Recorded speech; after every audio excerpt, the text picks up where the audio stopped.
Assalamualaikum warahmatullahi wabarakatuh. Alhamdulillah, wassalatu wassalamu ala rasulillah wa ala alihi wa ashabi ajma'in. Amma ba'd. As-sa'imin was-sa'imat rahimakumullah. Ada hadis yang diriwayatkan oleh Muslim dari Abu Hurairah an Abi Hurairah radhiyallahu anhu. Qala an-nabi idza jaa Ramadan futihat abwabul jannah wa ghulliqat abwabun nar wa suffadatis syayatin. Hadis ini sering disampaikan di bulan Ramadan. Apabila datang bulan Ramadan, kata Rasulullah, maka di awal malamnya sudah futihat abwabul jannah, dibukakan pintu-pintu surga. Pintu-pintu surga itu ada 8, semuanya dibukakan. Insyaallah. Ini termasuk dari keutamaan bulan Ramadan. Artinya bahwa orang-orang yang beramal di bulan itu niscaya oleh Allah akan diberikan surga-surga yang ada 8 pintu. Pintu-pintunya semua terbuka. Barang siapa yang melewati malamnya dengan beribadah kepada Allah, salat, zikir, membaca Al-Quran, Masya Allah, maka layak baginya untuk masuk surga. Bahkan mungkin disambut, salamun alaikum tibtum fadkhuluha khalidin. Selamat kepada kalian atas kebaikan yang telah kalian lakukan, atas amal soleh yang telah kalian amalkan. Fadkhuluha khalidin, masuklah ke dalam surga. Apalagi di bulan Ramadan, dilipat gandakannya. Seharusnya kita berburu pahala di bulan ini. Momentumnya sangat tepat. Wa ghulliqat abwabun nar, dan ditutup pintu neraka. Syekh Utsaimin itu mengatakan artinya ditutup pintu-pintu neraka itu, peluang orang untuk berbuat maksiat itu menjadi kecil. Karena intensitas keimanan seorang pada saat itu sedang tinggi-tingginya, sudah semangat-semangatnya. Maka orang yang mempunyai niat buruk, yang melakukan perbuatan dosa dan maksiat, minimal terminimalisir. Minimal dia tidak bisa terang-terangan. Wasuffadati syayatin. Nah, ini yang banyak mungkin orang bertanya. Setan dibelenggu. Ustaz, apa maksudnya setan dibelenggu? Banyak yang bertanya seperti itu. Padahal faktanya, Masya Allah, ada orang yang terang-terangan dia berbuat dosa di siang hari. Ada yang merokok, baru saja di awal Ramadan. Ada yang minum, Masya Allah, padahal dia agamanya Muslim. Orang non-muslim saja biasanya lebih toleran. Apa yang dimaksud suffadati syayatin? Setan itu dibelenggu. Syekh Fauzan bin Fauzan, seorang mufti Makkah, beliau kemudian menjelaskan maksudnya suffadati syayatin, bahwa setan itu terbelenggu, dia tidak bisa melakukan aktivitas untuk menggoda manusia bila mana yang dihadapinya adalah orang-orang yang memang betul-betul mengisi waktunya dengan amal ibadah. Orang-orang yang saum tidak hanya menahan lapar dan haus saja, matanya, telinganya, lisannya, tangan dan kakinya pun saum. Ia terus mengisi waktu-waktunya dengan aktivitas untuk mengharap keridhaan Allah. Faida faragta fansab.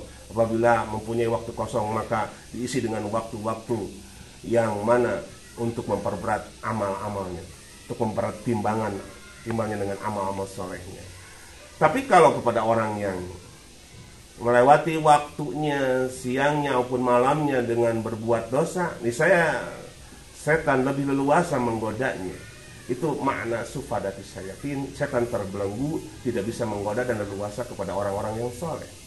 Yang kedua, memang betul kata Syekh Al-Fauzan bin Fauzan, tangannya terbelenggu, kaki setan juga terbelenggu, tapi mulutnya dia terus alladzi yuwaswisu fi sudurin nas, yang senantiasa membisikkan ke dalam dada manusia, minal jinnati wan nas, baik dari bangsa jin maupun dari bangsa manusia, terus membisikkan, udah ngapain sih mesti puasa lagi panas-panas gini, udah mendingan minum aja. Masya Allah, dia bisa saja mungkin bersembunyi dulu lalu kemudian membatalkan puasanya.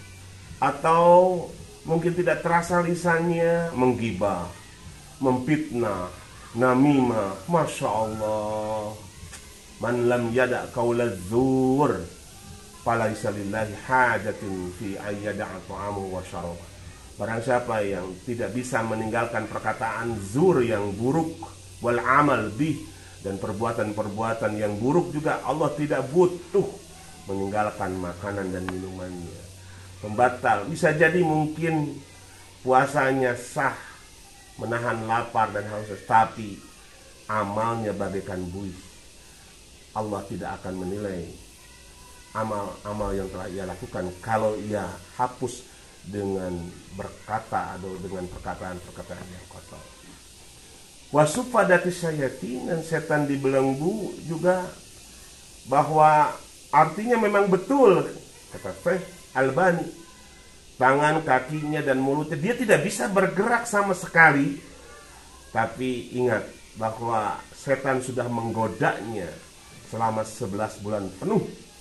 Masya Allah. Mungkin gilirannya istirahat nih bulan Ramadan. Ya sudah, saya tidak akan menggoda di bulan Ramadan ini. Kamu kan sudah ngerti bagaimana cara berbuat dosa dan maksiat. Masya Allah. Kalau hawa nafsunya sudah ditumpangi oleh setan, wa innan nafsa la'amaratu bisu', sesungguhnya hawa nafsu itu pasti kecenderungan mengajak kepada keburukan.